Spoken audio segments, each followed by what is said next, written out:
you know who the real champ is. And we'll fill the street with dancing feet beneath big black balloons.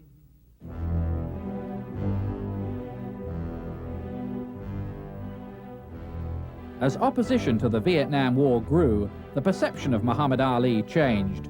Many now felt he was being victimized for perfectly valid anti-war beliefs, and even his critics still regarded him as the real heavyweight champion. The return was imminent. It was just a question of finding a place to stage it. Atlanta, Georgia, cradle of the civil rights movement, was that place. In late October 1970, 10 years after his professional debut, Ali Mark II emerged against the dangerous Jerry Quarry. It was an emotional and glittering night. Bill Cosby, Jesse Jackson, and Diana Ross were just a few of the celebrities at ringside. Ripping punches by Muhammad Ali to that cut eye.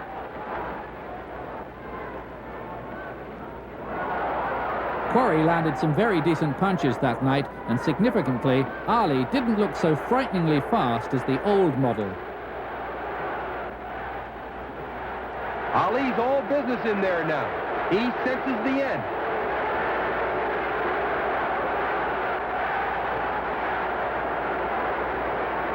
Muhammad Ali pouring it on.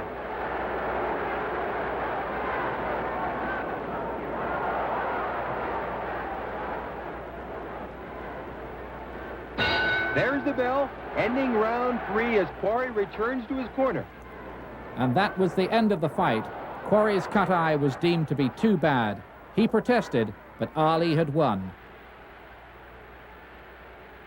To worldwide delight, the Muhammad Ali show was back on stage.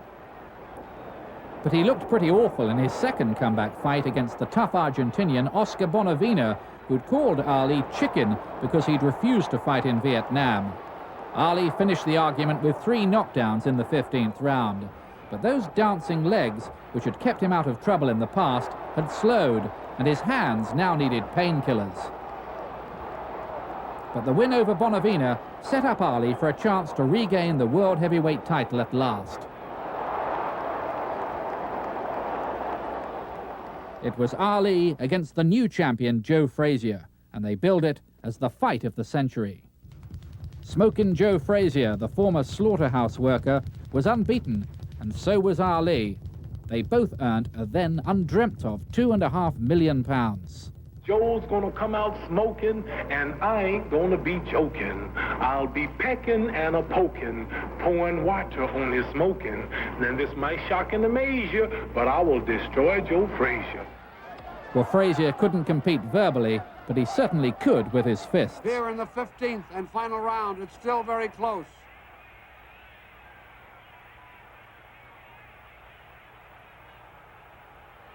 A pulverizing left hook sends Ali to the canvas.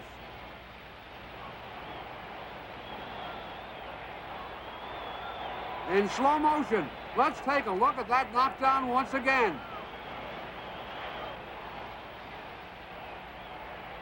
The referee wipes off Ali's gloves, and Frazier moves in to finish it.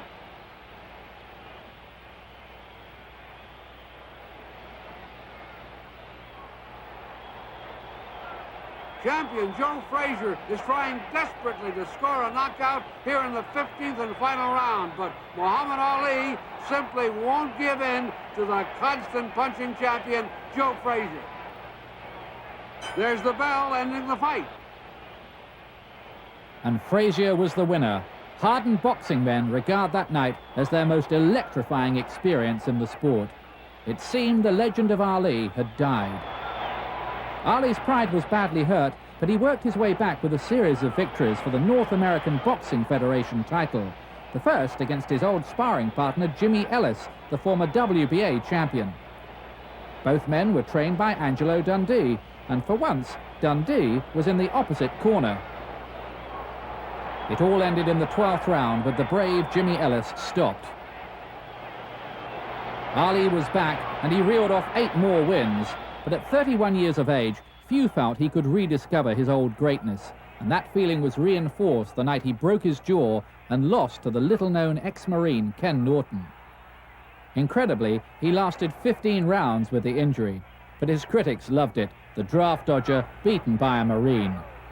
The end of the road? It looked like it. Norton had won it on points, but Ali was about to enter his own personal age of miracles.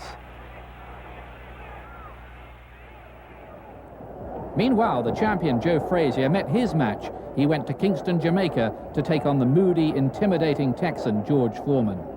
Foreman floored Frazier 6 times on his way to a second-round victory. Frazier simply didn't know what had hit him. He was actually lifted off his feet by Foreman's power. Joe Frazier's title had slipped away in the second round, but he came out of this fight into a rematch with Muhammad Ali. Beforehand, though, they had an unscheduled brawl in a television studio.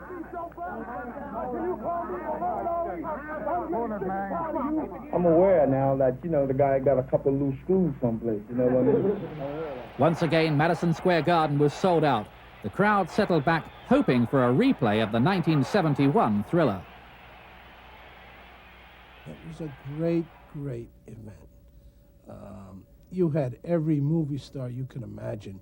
Frank Sinatra at ringside taking pictures, Burt Lancaster doing commentary. I mean, it was just incredible. And only Muhammad Ali could bring them out like that. But Ali Frazier, too, was very different. Ali is throwing bombs. Joe is hurt. Joe Frazier in trouble here in round 2. Here, referee Tony Perez, unbelievably, tells the fighters the round is over. There's confusion as both men go to their corners. Perez tells the men to continue. But was Joe Frazier saved from a knockout? Ali pouring it on here at the end of round 2. A big round for Muhammad Ali. Joe Frazier throwing bombs at Muhammad Ali here in round 9.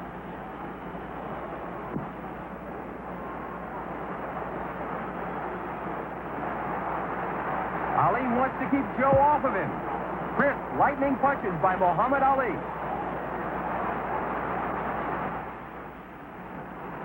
This is the 12th and final round. Frazier looking for that knockout here in round 12. Joe is going all out. Frazier tearing in there with dynamite punches.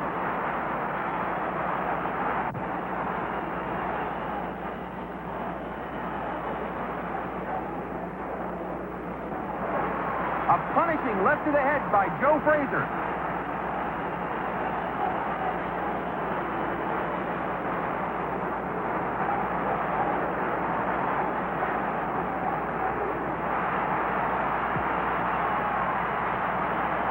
Both men pulling out all the stops here in the 12th round.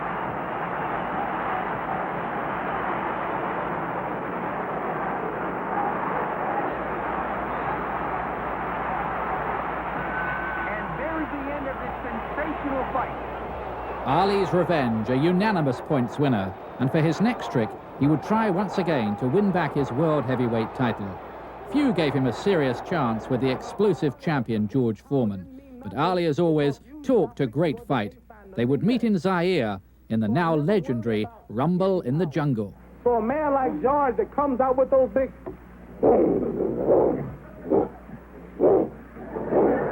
That's why he throw him, he draws them back.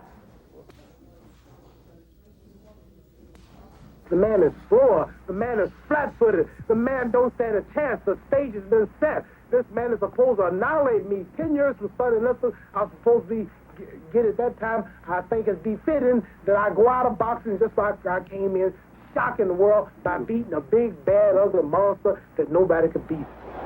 It was perhaps Ali's greatest ever night. Audaciously, he laid on the ropes, covered up, absorbed it all, let Foreman punch himself to exhaustion on a hot African night. Then amazingly, Ali delivered the knockout in round 8. He was champion all over again at 32. The world could hardly believe it, and neither could Foreman. I feel like I was mugged in Africa. I went over to the heavyweight champion of the world and I came back with a little less titles. I fought a very smart fighter in Muhammad Ali, and of course, it seemed I was crude. I hadn't refined my profession as much as I have now, and underestimated him by thinking he just couldn't punch, and I walked right into a left-right combination that left me on the canvas embarrassed, of course. Muhammad Ali's resurrection was complete. Nixon had to resign over Watergate, and the American government were in full retreat over the Vietnam War issue. Ali, the villain of 1967, was a hero by the mid-70s, even in the White House. Muhammad Ali's greatness was already beyond dispute by 1975. He could have retired then, but his huge entourage and financial mismanagement meant he was drawn into a third meeting with Joe Frazier. Ali told us it would be a killer and a chiller and a thriller when he got that gorilla in Manila. And so it went into boxing folklore, the thriller in Manila, a damaging and brutal fight for both men. I was exhausted after the fight just from going up and down the steps and totally soaked my body. Now, how these two fought that grueling fight and survived as far as they did, I felt both would fall down. At times, they looked like they were both going to fall down. About finished him. I don't know if he was ever any good after that. Punishment in that was so horrendous that you could use that film in order to ban boxing. I should fight anymore, else he would have sustained serious damage to himself. I already saw the effects of that. Easy to say now, if only Ali had stopped then. But he was still an amazing draw card. His fights attracted 70 million TV viewers in the States alone, and he still needed the money. In 1976, he again faced Ken Norton, against whom he'd previously won and lost in close fights. Because he is truly a delightful person to be around. As much as I loved that, I hated to be around with the sordid element, which was backbiting, backstabbing, gossiping, inventing all kind of friction. To Ali Circus, the following things happened. Number one, they started insisting that I get paid for it. Number two, they started bringing in their own medication to shoot in his hands. We used to shoot his hands to numb him before some fights, which I certainly wasn't going to inject.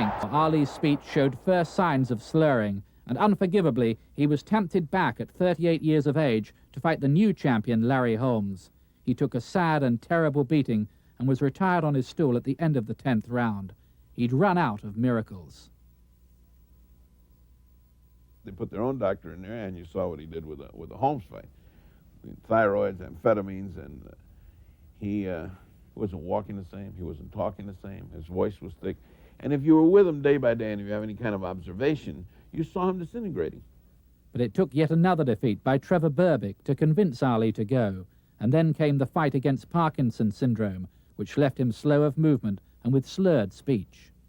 Right now, Muhammad Ali, he's got something they don't have a cure for. He's got Parkinson's syndrome. They don't know what the heck it is. I laugh, a couple of people try to allocate it to boxing. I don't think it's per se a boxing disease. It's a disease. I did not become a doctor to say to a guy, go ahead and get brain damage, but we're having a lot of fun and you're the heavyweight champion of the world. It doesn't make a damn bit of difference to me. He'd made his money. He'd made his reputation. He didn't need to fight anymore. To the outside world, Ali may cut a sad figure, but he regrets nothing. His condition is not life-threatening, and he's undergoing speech therapy. He's found peace and happiness with his family and religion. He prays 5 times a day and reads from the Quran. And still he's loved and revered the world over. In Miami, he's given his name to a wing of the convention center where he first won the title from Sonny Liston all those years ago. Best day in history of Miami. Thank you so much. For 2 decades, he wove his unique web of mayhem and magic. He stood up for what was right and paid for it. He charmed the world and figured in some of the most electrifying fight nights of all time. All over the world, even people who cared nothing for boxing woke in the middle of the night to follow his fights. Such was the man's magnetism. He called himself the greatest, and yes, he very probably was. There'll never be another Ali. He was the greatest. Nobody should be named in the same breath as a Muhammad Ali. He was a gentleman in the ring. He was superior to anybody. And afterwards, he was very gracious.